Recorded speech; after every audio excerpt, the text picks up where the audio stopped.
Muy buenas tardes, estamos aquí nuevamente en Contrapunto TV, que se transmite todos los miércoles a las 13 horas por astl.tv. Como anunciamos con anticipación, pues hoy tenemos un programa verdaderamente de lujo, pues tenemos a uno de los peritos más destacados aquí de la ciudad, si no es que del país. Ustedes saben que pues el país todavía vive una emergencia, quizás ya podemos decir que estamos en la etapa de reconstrucción a raíz de los terremotos del inefable mes de septiembre. Y bueno, pues tenemos nada menos que al presidente del ilustre Colegio Nacional de Ingenieros Arquitectos de México, don Mauricio Buitrón. Gracias, Enrique, y gracias por tus comentarios. Qué gusto que estés con nosotros.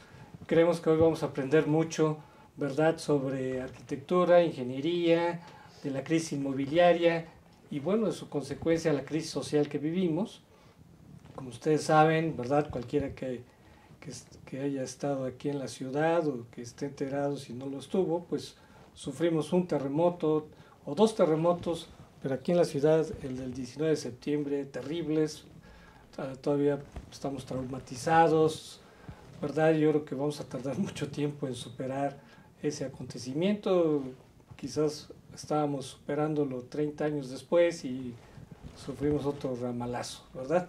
Sí, curiosamente, el mismo día, 19 de septiembre, ahora del 2017, 32 años después, y curiosamente después del simulacro que por honor y honra a aquellos caídos, aquellos mexicanos que fallecieron en el 85, 2 horas después vino otro sismo que es el que tuvimos el pasado 17, que ha causado muchos daños físicos, morales y pérdidas humanas, incluyendo pequeños niños en una escuela. Terrible, sí.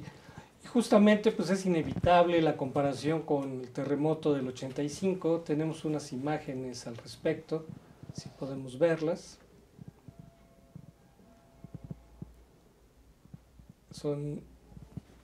Es una imagen muy conocida, no sé si recuerdas a qué hace alusión. Sí, ahí estuvimos precisamente el pasado 19 en un evento con el jefe de gobierno. Cada año a las 6 de la mañana se hace un evento donde se toca el himno nacional, se guarda un minuto de silencio, se encienden las sirenas, muy emotivo, muy conmovedor, se oyen las palabras de una periodista que en aquel entonces en las noticias hablaba de que se estaba empezando a sentir un sismo. Segundos después dijo, ah caray, está muy fuerte, y segundos después se oyó un ruido muy estruendo, muy fuerte, y se acabó la transmisión. Entonces fue muy emotivo, muy... Fíjate, el reloj todavía tiene las 7:19. Las 7:19, así es. En ese momento se guarda el minuto de silencio, se toca el himno nacional, y es muy emotivo, se iza la bandera a media asta, y de ahí nos fuimos al simulacro, y 1 hora después del simulacro vino el sismo que nos ha agarrado con las manos en la puerta a todos. ¿Qué podemos decir sobre qué similitudes y diferencias encuentras tú que también sufriste ese terremoto con el actual? Sí, me tocó en 85 vivir en Acapulco. Allá las ondas primarias era un sismo teutónico de subducción en aquel entonces, que es la placa oceánica subduciendo en la placa continental. Vino la fractura y generó un sismo de 8.1 de intensidad que sabemos nosotros, perdón, de magnitud, que sabemos nosotros devastó la Ciudad de México. En Acapulco los daños fueron mínimos en aquel entonces. La diferencia entre el sismo del 85 y el pasado sismo es este sismo fue un sismo interplaca. Se nos desprende de la corteza, de la base, que es la segunda capa abajo de la corteza, se desprende una gran cantidad de esa corteza y cae al magma, liberando un potencial de energía inmenso, equiparable a 22,000 toneladas de tetranitrotolueno. Esta diferencia, este sismo teutónico por caída de placas, desprendimiento de placas, generó un sismo de la intensidad y la magnitud que todos conocemos. muy fuerte. Estas ondas que vienen de un foco de 120 kilómetros aproximadamente de la Ciudad de México, llegaron a la ciudad a una velocidad de 24,000 kilómetros por hora. Oye, pero perdón, ¿el epicentro no fue ahí en Guerrero? No, este epicentro, el del 19 de septiembre pasado, no, el del 85. El del 85 es un epicentro teutónico por subducción de placas. La oceánica pasa por debajo de la continental, sí, y luego viene la fractura y la liberación de energía. Pero a ver, me dices que tú estabas en Acapulco. Así es. Y me llama la atención que si el epicentro estuvo por ahí, ¿cómo es que no generó tanto daño como aquí en la ciudad? Sí, curiosamente en Acapulco se reciben las ondas primarias, las que vienen del foco, que en ese entonces debió de estar aproximadamente unos 200 kilómetros de la superficie de la costa, y esas placas primarias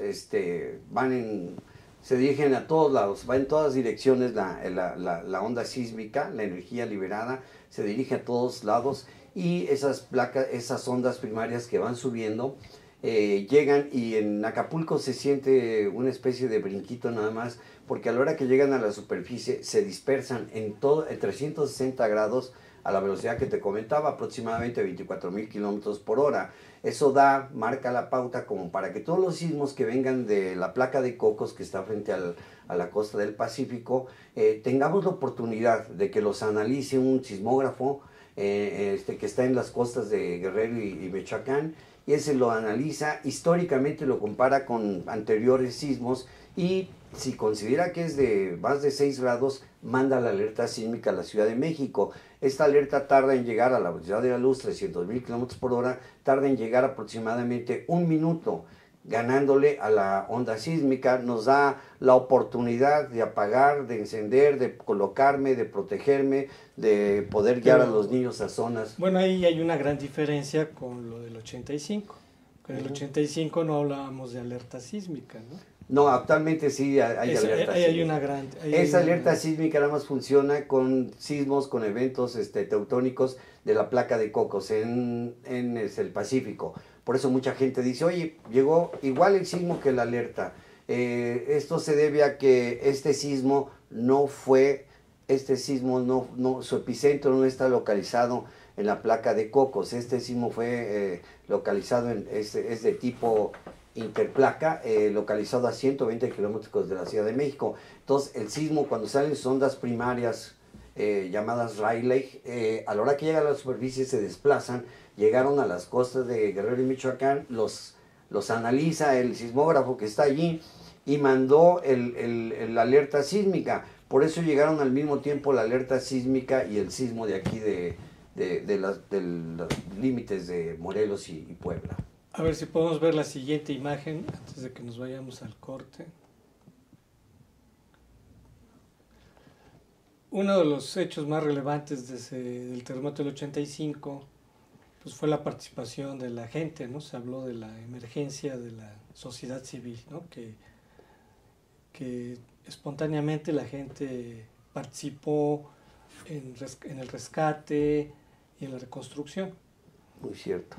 Con relación a ese hecho, ¿qué diferencia o qué similitud encuentras con lo actual?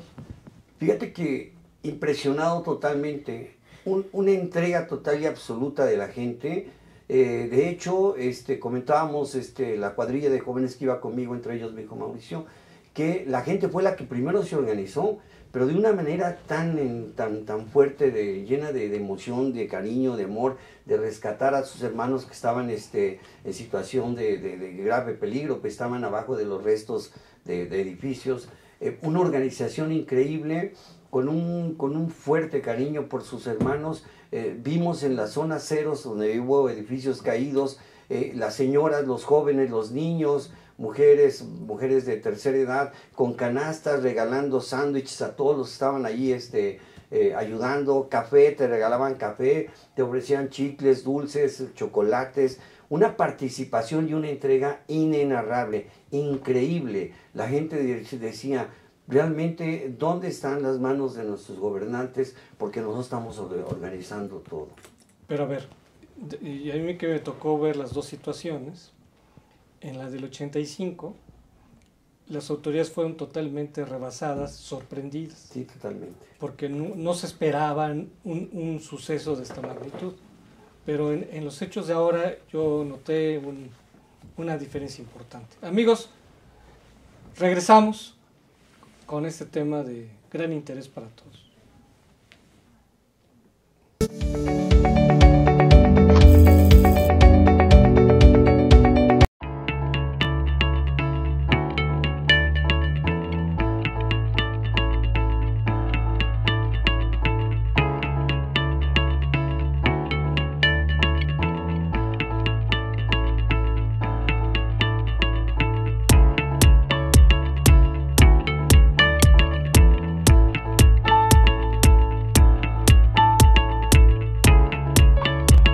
Estamos seguros que construyendo a través de la gente podremos trabajar y sobre todo contribuir en los resultados de su negocio.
Rosso Fragola. Arte en fresa que seduce tus sentidos.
De regreso, amigos, aquí en Contrapunto TV.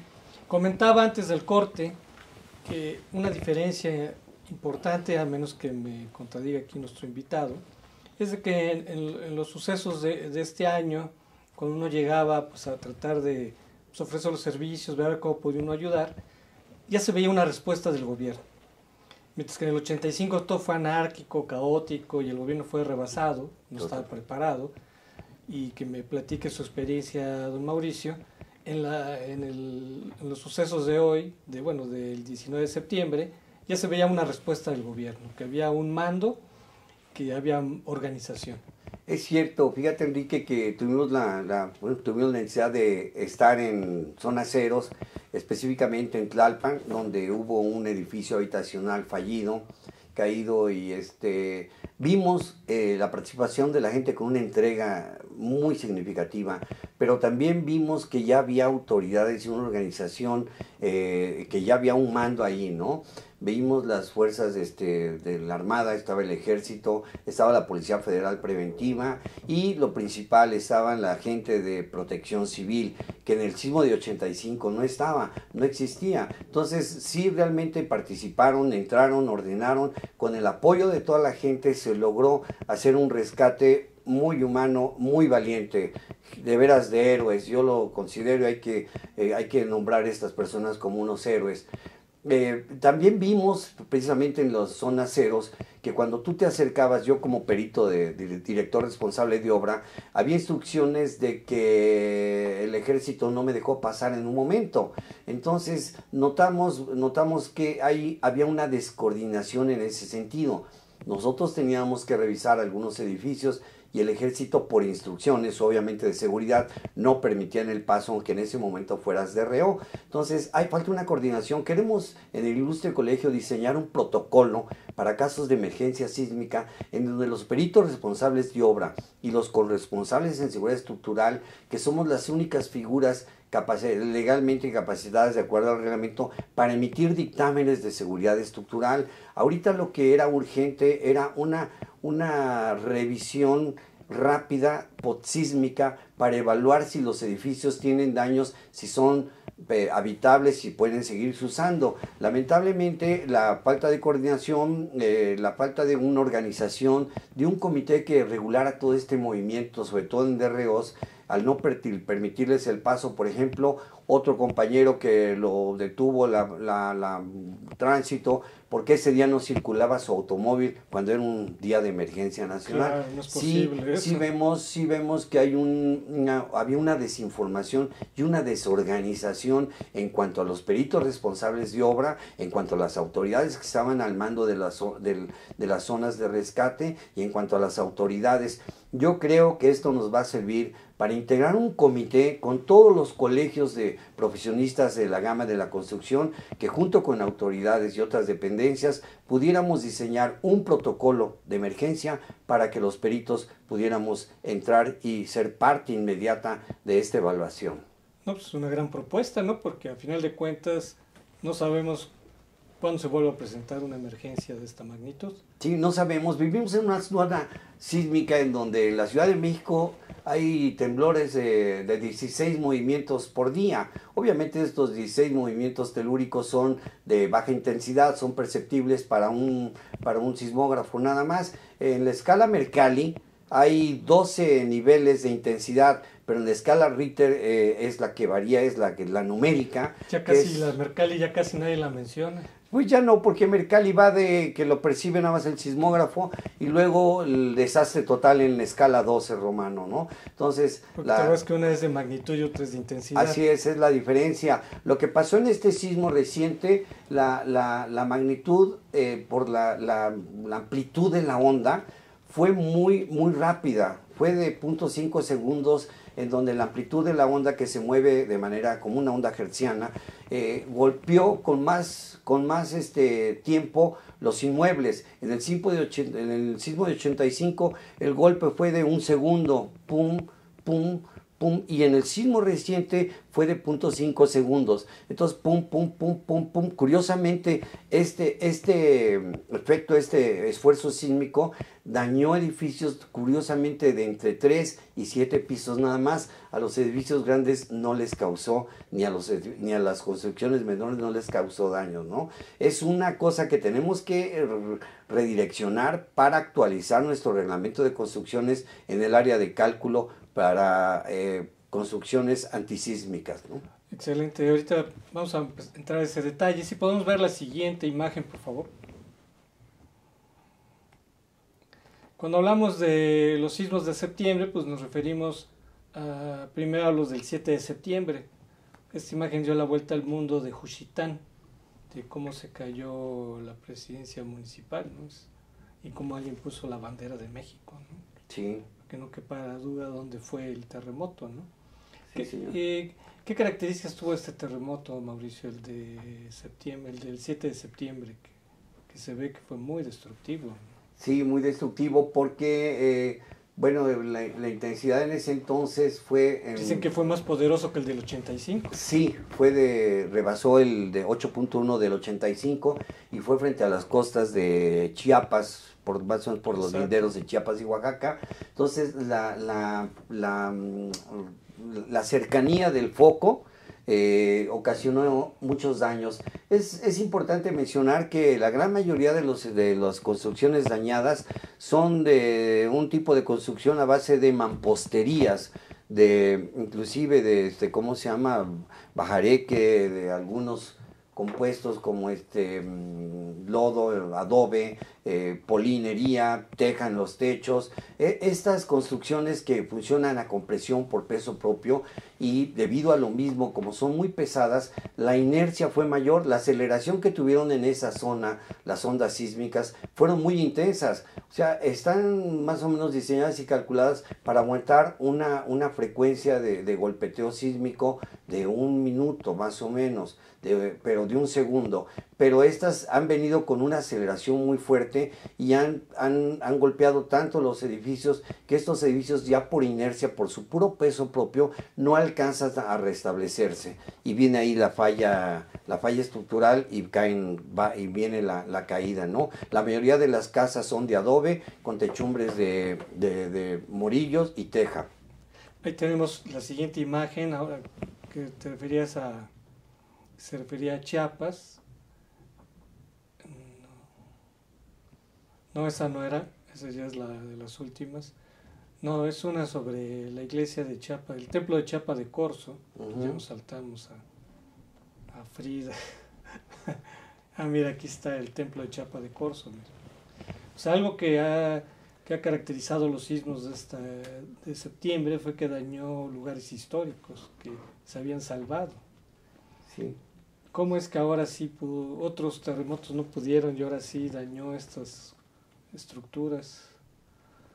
Sí, es lo que te comentaba, la intensidad del golpeteo de la onda sísmica fue muy fuerte porque el foco estuvo muy cercano.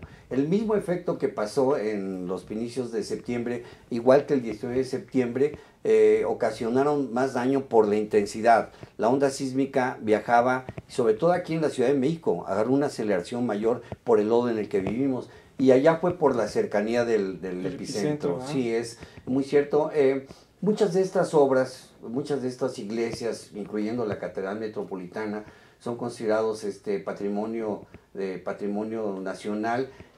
Lamentablemente no tienen mucho mantenimiento, que es lo que hemos visto ahora en la revisión que hemos hecho de edificios, incluyendo las escuelas, con un escaso mantenimiento, en donde ya vemos signos y muestras de fatiga, porque no se ha procurado mantener las estructuras, sobre todo al 100%, y sus instalaciones al 100%.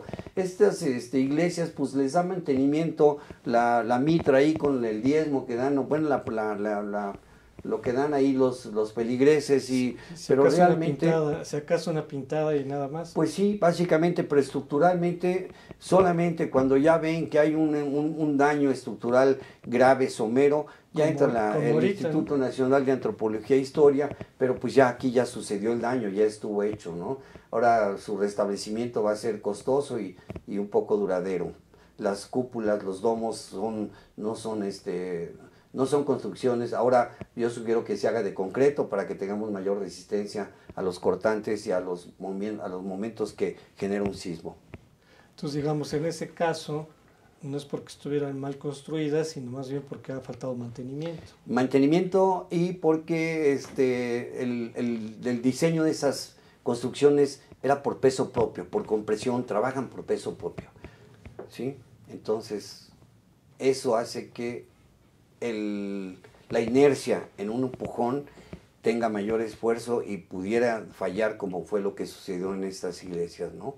Afortunadamente aquí en la Ciudad de México no vimos no vimos daños de esa magnitud. Sí hay fisuras, sí hay separación de muros, pero no hubo caídos como en este caso. Entonces ¿no? podemos decir que una característica similar entre el terremoto del 85 y el actual es que sigue faltando una cultura del mantenimiento. Definitivamente, te lo digo porque inclusive hemos visto algunas iglesias que parece que tienen un roof garden, hay más árboles arriba que en el parque. Entonces, esas situaciones, el enraizamiento de esos vegetales, de esos arbolitos en las azoteas, nos van dañando paulatinamente las estructuras. Entra el agua nos erosiona, el agua nos hace que pierdan adherencia a los materiales y de ahí la falla, ¿no? Es importante que todo el mundo cuide sus azoteas y retire vegetales que germinan en estas partes.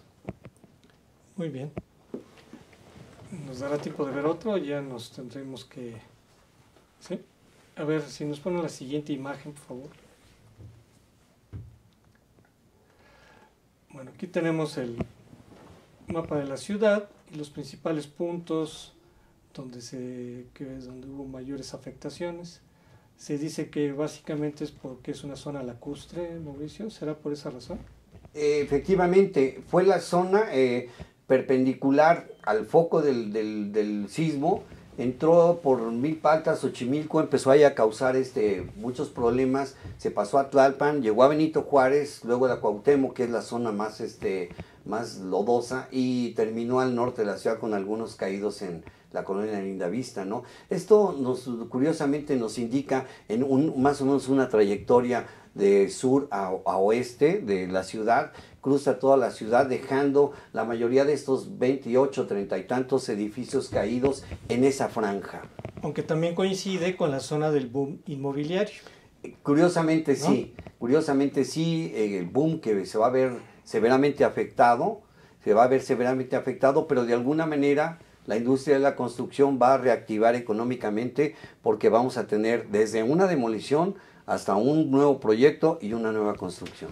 Vamos a la pausa y regresamos.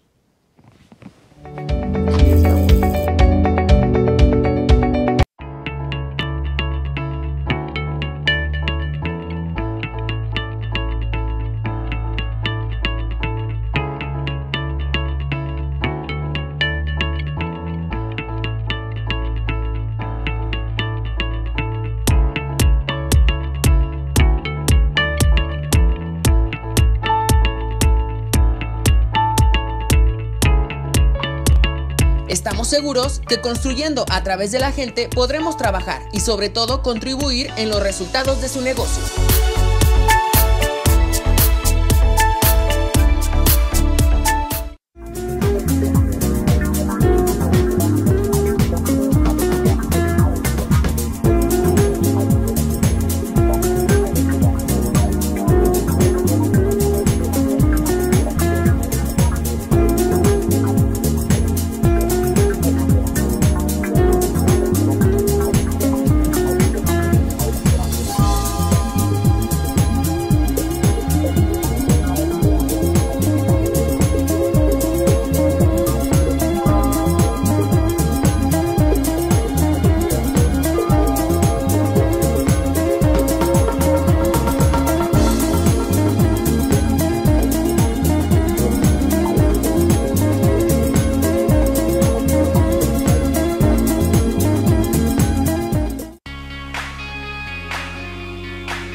Rosso Fragola.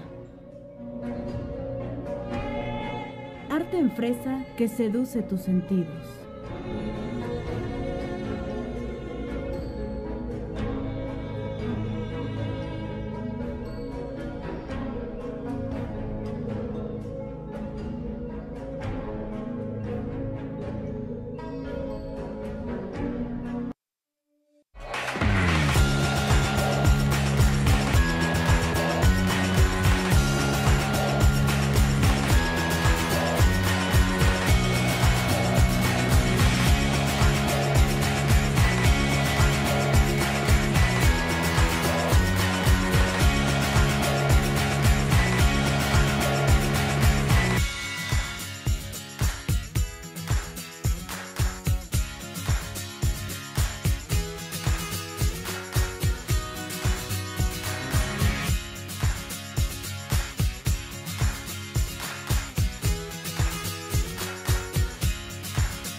estamos aquí hoy de regreso en Contrapunto TV y ya estamos aquí analizando el caso de la Ciudad de México, que pues fue una de las más afectadas por el terremoto, y no porque vivamos aquí, sino porque hubo una gran devastación, no igual a la del 85, donde se habló de miles de edificios, pero pues sí fue muy dramática, ¿no? Bueno, finalmente para quien sufre no le importa decir si hubo mayores antes o después, simplemente está sufriendo la hecatombe, ¿verdad?, que implicó el terremoto. Estamos llegando a un punto central. ¿Hasta qué punto fue el terremoto o hasta qué punto fue la corrupción la que derrumbó los edificios, las escuelas? Y ahí tenemos una imagen que se ha vuelto muy emblemática de este asunto. Si la podemos ver, por favor. La escuela Repsamen. Justamente ayer aquí nuestro amigo, el ingeniero arquitecto, lo entrevistaron en televisión abierta y tuvo puntos de vista muy interesantes sobre por qué se cayó el Repsamen. Si nos puede hablar sobre eso, ingeniero. Sí, claro, mira, este edificio al parecer lo fueron construyendo en distintas etapas. Es muy probable que en su época haya sido la planta baja y posteriormente se ve que hubo una ampliación a un segundo piso, después una ampliación a un tercero y finalmente una ampliación a un cuarto piso. Por las fotografías que vimos antes del sismo, detectamos unas columnas muy esbeltas y con muy poca sección de concreto. Esta esbeltez nos reduce la capacidad de flexión y la capacidad de compresión, que es la falla en unas columnas. Fue evidente, y es lo que no podemos entender como técnicos, cómo fue posible tanta carga gravitacional sin haber reforzado los elementos primarios, los elementos estructurales que sostenían todo ese peso. Hablan mucho de corrupción, es factible que haya habido corrupción. Hablan mucho de falta de profesionalismo, es factible que haya fallado ahí el contratista, ellos Sí. van por el contrato. Sí, ellos... porque se habla, perdón que le interrumpa, se habla de que construyen columnas y ponen mucho peso, Es correcto. sin reforzar la columna con el peso que están poniendo, ¿no? Sí, así es, esos nodos, esas conexiones columnas losas fallan por penetración, hay una falla en ese sentido, pero aquí por lo que están viendo los peritos fueron las columnas las que se pulverizaron, fallaron por cortante y después del cortante viene el aplastamiento total. Por ahí salieron unas notas ya de que encontraron que la sección del acero de esas columnas tampoco era la adecuada para Entonces hay eso. fallas técnicas. Fallas técnicas y definitivamente las autoridades, en este caso delegacionales, no cuidaron, no vigilaron, no supervisaron, no checaron, revisaron bien los proyectos arquitectónicos. ¿Quiénes son los responsables de haber supervisado? Aquí hay varias personas con responsabilidad. Primero, quien proyectó. Yo pido que me amplíen mi casa, contrato una persona que va a hacer el proyecto, que normalmente es un ingeniero, un arquitecto básicamente, y el ingeniero va a hacer el cálculo de la estructura. Aquí hubo omisiones muy fuertes porque hicieron el proyecto, al parecer, únicamente por beneficio económico. No se revisó, no se hicieron estudios de mecánica de suelo, no se hicieron estudios para analizar la estructura existente y de ahí vino la falla. Era urgente haber reestructurado esa parte del edificio. También comentábamos que en todos los edificios hay una condición de regularidad, su forma, su tamaño, su peso gravitacional. Cuando tenemos un elemento de mayor peso a un elemento de menor peso adosado, suele ser que el de menor peso sea el más dañado. Entonces tenemos que vigilar, cuidar mucho, sobre todo los calculistas, hacer edificios con condiciones de regularidad geométrica que nos permitan tener la certeza que vamos a resistir sismos como hoy se tiene planeado en el reglamento. En el reglamento los estándares para cálculo y diseño estructural de un edificio son para soportar un sismo mayor al del 1985. ¿Cómo es o por qué fallaron estos 28, 30 y tantos edificios que tuvieron caída? Evidentemente que puede haber sido corrupción, puede haber sido una mala dirección. Pero, por ejemplo, ¿qué autoridades tendrían que estar pendientes de este asunto? Autoridades es la autoridad delegacional, el área de obras, la que expide las licencias, es la que debe de vigilar y darle seguimiento a la obra en sí. O sea, es, digamos, la autoridad directamente responsable. Conlleva responsabilidad con el director responsable de obra y corresponsable en su caso. Cuando son escuelas debe de llevar un corresponsable en instalaciones, un corresponsable en diseño urbano y arquitectónico y un corresponsable en seguridad estructural. Entonces ahí llevan todos responsabilidad en una escuela. Lamentablemente el DRO y los corresponsables no están el tiempo completo en la obra, entonces no pueden verificar si el armado se hizo correctamente, no pueden constatar físicamente in situ la calidad del concreto, no pueden verificar muchas veces si la cimbre estuvo adecuada, si el manejo que se hizo en el colado, el fraguado y el curado del concreto se hizo de acuerdo a las normas. Nosotros tenemos normas oficiales mexicanas constructivas muy estrictas. Si no se observan esas normas, pudo haber que en un punto, en algún nudo, una conexión, no se observó la norma y de ahí tenemos una falla y de ahí se puede desencadenar un colapso, ¿no? Entonces tendrían que estar pendientes de la bitácora de la obra. Totalmente, el DRO no está todo el tiempo en la obra, ni el corresponsable, es el residente de obra y el contratista de obra y obviamente el dueño de obra que evidentemente no sabe, no conoce mucho de esto, ¿no? Entonces, por ejemplo, aquí en el caso del Repsamen, el INVEA y la delegación Tlalpan se echan la bolita. Unos dicen que sí, otros dicen que no. Finalmente, yo creo que hubo una corresponsabilidad. Si no Por supuesto que hay una corresponsabilidad. Se supone que de acuerdo al reglamento, cada delegación debe tener un DRO que emita su opinión técnica sobre los proyectos nuevos que ingresan para registro de manifestación.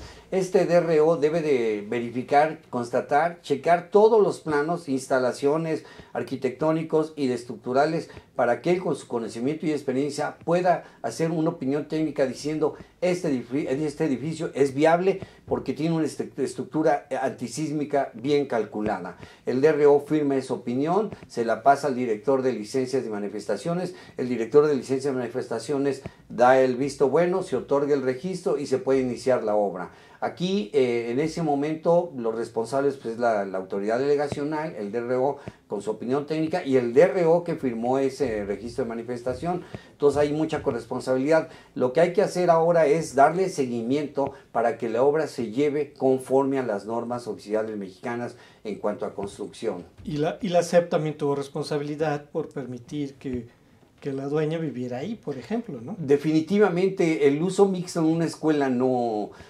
es cierto que en todas las escuelas está la casa de quien cuida del conserje que cuida las instalaciones, sí, hay una vivienda, hay un uso mixto, pero no fue de ninguna manera permisible ni adecuado tener en un cuarto piso una vivienda, una casa de habitación con ¿no? gas estacionario y con una terraza, un roof garden y no era lo adecuado, no debió de haberse permitido ese uso. Muy bien, si vemos la siguiente imagen, por favor. Bueno, se volvió una imagen emblemática del terremoto, de que si bien en el 85 ya hubo lo que ahora se llama binomio canino, ahora se volvió algo muy, muy simbólico, de mucha carga emotiva.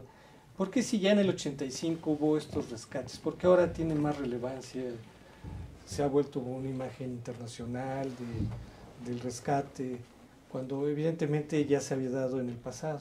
Sí, fíjate que si vimos que alguien tuvo respuesta fue precisamente los escuadrones de rescate, entre ellos los topos que tienen su pelotón ahí canino, como esta linda perrita que rescató no sé a cuántas personas, a 12 personas creo que rescató con su puro olfato y su inducción, ¿no?, canina, que es un héroe ya de 4 patitas aquí en la Ciudad de México.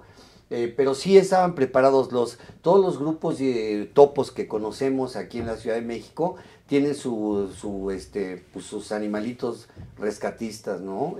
La verdad es importante que el gobierno los apoye con su manutención, con su entrenamiento y también estos equipos y estos grupos. Tuvimos la visita de rescatistas de otros países, fue una respuesta sensacional. Gracias a ellos también se pudieron rescatar vidas y trajeron sus equipos también caninos para buscar personas atrapadas entre los escombros. Funcionaron. Afortunadamente en México tenemos ya grupos con perros caninos para rescate.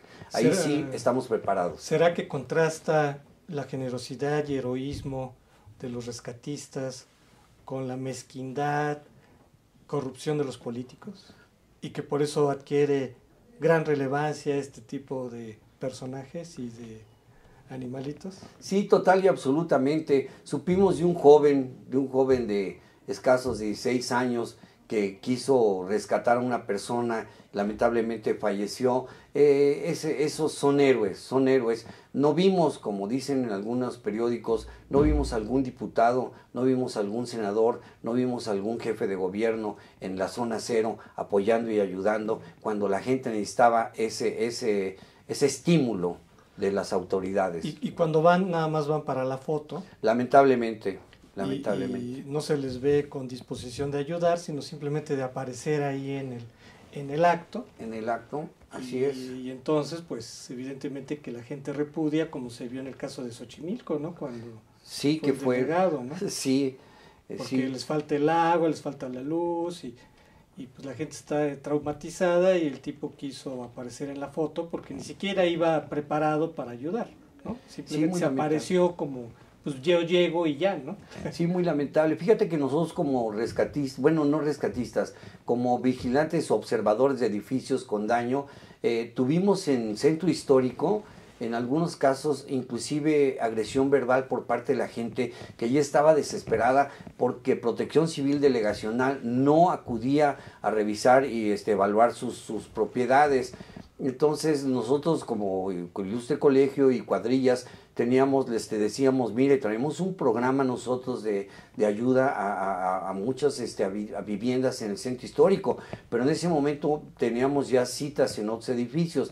La gente muy molesta, ya casi con agresión verbal, inclusive nos lanzaron en alguna ocasión por traer el chaleco de la Ciudad de México, con las siglas de CDMX, nos empezaron a decir que era urgente que fuéramos, ya exigían, en lugar de pedir, oigan, ¿podrán ustedes, favor? Sí podemos, pero ahorita no, lo podríamos hacer más tarde.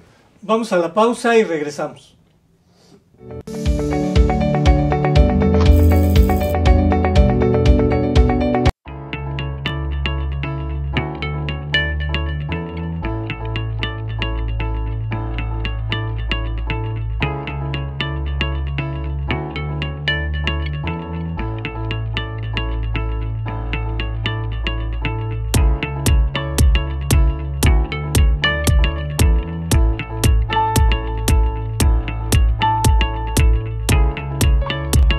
Estamos seguros que construyendo a través de la gente podremos trabajar y sobre todo contribuir en los resultados de su negocio.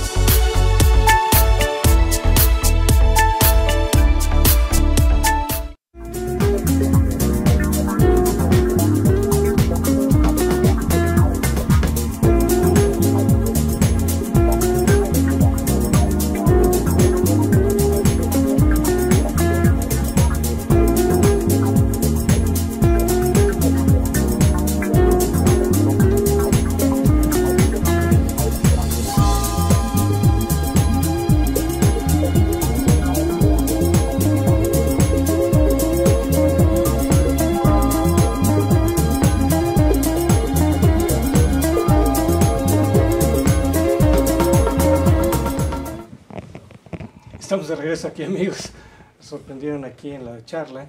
Justamente vamos a ver la última imagen del programa, porque existe un verdadero clamor de la gente por saber si su casa, su edificio, pues no fue lo suficientemente dañado para poder regresar a él. Como evidentemente pues todos nuestros peritos, que son muy bien preparados, que están realizando una labor excelente, ¿no? Pues no se dan abasto, ¿verdad?, con tanto trabajo. Nos gustaría que nos dieran algunos elementos para que la gente pudiera hacer algún autodiagnóstico y poder saber si puede regresar a su casa o si de plano no tiene ya nada que hacer. Por ejemplo, ve esta imagen de este edificio, que creo que está en la Doctores. ¿Cómo ves estos daños, Mauricio? Sí, este daño que estamos viendo, observando en ese paramento, es un daño típico de un sismo. En un sismo se invierte el trabajo de una cimentación de una estructura. La estructura trabaja canalizando todas las cargas gravitacionales de manera cenital hacia el fondo del suelo. Lo absorbe. ¿Quién lo transmite? La cimentación. Cuando viene un sismo se invierte el trabajo. Viene la energía de abajo hacia arriba. Entonces, esa combinación de esfuerzos en este sentido vertical y horizontal a 360 grados nos hace que estos sean resultantes de un teorema vectoral. Si yo tengo un esfuerzo horizontal hacia allá y un esfuerzo vertical hacia arriba, voy a tener una resultante a 45 grados, que es normalmente el tache clásico del comportamiento de una mampostería, que por cierto, debemos de recapitular este reglamento porque las mamposterías han sido las más dañadas. En los edificios que hemos revisado, que son muchos, la gran falla se encuentra en las mamposterías. Muchas mamposterías son divisorias, no son elementos estructurales. De ahí, pero ver una falla de este tamaño es de pánico. La gente desconoce, inclusive compañeros egresados de otras escuelas dicen, ay caray, se está cayendo esto, ¿qué va a pasar? Por ejemplo, ese edificio no se puede habitar ya. Ese edificio no es recomendable ya habitar porque ya hay desprendimiento, y ahí podemos tener problemas de que te caiga encima un desprendimiento de ese tamaño y pueda matar a alguien, ¿no? Entonces hay que acordonarlo, sacar a la gente, hacer una evaluación más fuerte y restituirlo, porque son reparaciones locales. La estructura, como tú ves, las columnas y las traves se ven sanas. Lo que está fallando aquí es un recubrimiento. Entonces se puede rehabilitar. En este caso sí, pero hay que hacer una revisión exhaustiva. Nosotros hacemos ahorita una evaluación cuantitativa, nada más visual, para detectar si hay daños en la estructura y poder determinar que es usable, es habitable. Pero cuando ya vemos daños de esta magnitud, lo más recomendable es deshabitarlo y proceder inmediatamente a su rehabilitación. Estructuralmente se ve sano, hay que ver la verticalidad, la horizontalidad y que todas sus estructuras, su cimentación no haya tenido emersiones ni hundimientos, y si ya tenemos eso, vemos ventanas en buenas condiciones, nos está indicando que la deformación fue mínima. Ese es un indicador bueno, ¿no? Ese es un indicador bueno. El abatimiento de puertas, el corredizo de una ventana, me está indicando que la deformación fue buena, no alcanzó a niveles... Entonces, indicadores prácticos, por ejemplo, que no se hayan roto las ventanas, que se puedan abrir bien las puertas. Es correcto, ¿no? Es correcto. Para que la gente tenga algún elemento práctico. Así es, así es. Todo lo que veamos de fisuras, aún en elementos estructurales, nos indican fatigas, pero son recuperables, podemos rehabilitar. Es también como la profundidad de las grietas, digamos. Es correcto, ahí cuando las grietas, las fisuras son de 0 milímetros a 5 milímetros, más o menos así. Pero ya después de eso, y vemos de lado a lado, lo más recomendable es una restauración local en ese momento. Y por ejemplo, ¿influye mucho si la grieta es vertical u horizontal? ¿Tiene algún...? Sí, nos indica las grietas verticales en columnas, nos indican falla de adherencia. Normalmente el cuerpo de una columna trae el acero vertical al igual que las caras del concreto. Cuando tenemos fisuras en la columna de manera vertical, nos indica que la varilla ya tuvo movimiento, tuvo una falla de adherencia. Eso no es correcto. El concreto y el acero son una mezcla, ¿cómo decirte? Una mezcla de dureza. El acero me trabaja a tensión. Yo lo estiro el acero y debe tener una plasticidad de aguantar cualquier tensión, y el concreto a compresión, me debe de aguantar a compresión. Esa compresión, en muchos casos, cuando es muy fuerte, me va a indicar con unas fisuras diagonales a 45 grados que me está diciendo que está fallando por cortante. Estas fisuras normalmente aparecen en el cuarto de abajo o en el cuarto de altura de arriba.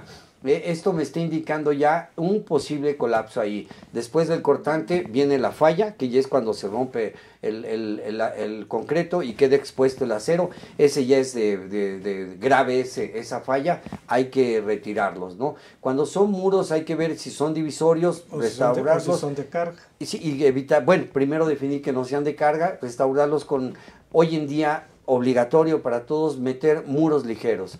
la gran mayoría de los muros ¿cómo se llama? De tabique, de ladrillo, de tabicón, del tabique refractario, todos han estado fallando. ¿Por qué? Porque no están diseñados para esa plasticidad, para ese movimiento, esa combinación de esfuerzos, ¿no? Entonces, tenemos que recapitular y ver la posibilidad de utilizar, en lugar de muros de mampostería, muros de concreto u otros muros prefabricados que sean más ligeros, para no tener tanta carga gravitacional. Claro.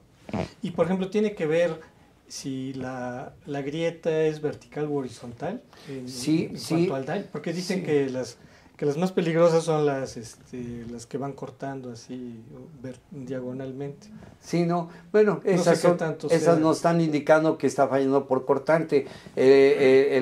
Normalmente las fisuras aparecen por tracción. Yo la jalo hacia acá y la jalo hacia acá. La fisura porque inclinada es, como te decía, es la resultante vectorial de una combinación de esfuerzos. Pero también hay combinación de esfuerzos en donde este muro tiene una flexión. Y entonces me suele aparecer una fisura vertical. Ese muro pudo tener un ligero volteo y me va a aparecer una fisura horizontal en su base en la parte de arriba. Entonces tenemos que poder clasificar si son fisuras, son reparables, se pueden reparar localmente, inclusive rigidizando el muro con algún metal desplegado o malla electrosoldada, y su mezcla podemos restituir esa pérdida de fuerza, ¿no? Para resistir el sismo. Es importante que con el nuevo reglamento y con este aviso que nos está dando la naturaleza, los que estamos fallando somos nosotros, es el hombre. Necesitamos nosotros diseñar arquitectónicamente edificios seguros, sin salientes, sin volados, evitar el péndulo invertido, que se genera momentos de volteo muy fuertes. Tenemos que hacer viviendas más durables y más antisísmicas. La estética, cada quien le puede dar mucha estética a un paramento plano, le podemos dar movimiento, hay muchos materiales, tenemos aluminio, tenemos recubrimientos, le podemos dar vista arquitectónica para que se vean contemporáneos, modernos, pero tenemos que fundamentar nuestro estudio en la seguridad estructural de los edificios. No evitar los salientes, todos los elementos entrantes y salientes desestabilizan un poco la inercia de un edificio. Bueno, antes de irnos, no nos querías hablar del emblema, ¿no? Sí, curiosamente, el emblema del Ilustre Colegio Nacional de Ingenieros y Arquitectos es Hollín. Los mexicas desde los años 1500 ya adoraban al dios Hollín porque era el dios del movimiento. Curiosamente, nuestro símbolo, emblema, está incluido en el calendario azteca y significa movimiento. Al centro tenemos un círculo, es donde indica el equilibrio, la luz y la oscuridad. Entonces es movimiento en equilibrio, ¿sí? Con la flor de los cuatro vientos que nos indica norte, sur, oriente y poniente. Curioso, eso significa nuestro ideograma que está en el calendario azteca, el dios Hollín. Y bueno, yo creo que de los pueblos prehispánicos tenemos mucho que aprender. Totalmente. Terremotos van y terremotos vienen. Y ahí están las pirámides, ¿no? Totalmente. Ahí están los templos. Fíjate que curiosamente... Y son mejor los edificios modernos los que se caen. Fíjate que curiosamente cuando vino la colonia se construyeron sobre los templos mexicas las grandes construcciones como la Catedral Metropolitana. Y ahí están, consolidaron con una ingeniería para su época que pocas partes del mundo la tuvieron, ¿eh? Amigos, gracias por su participación. Nos vemos en la próxima.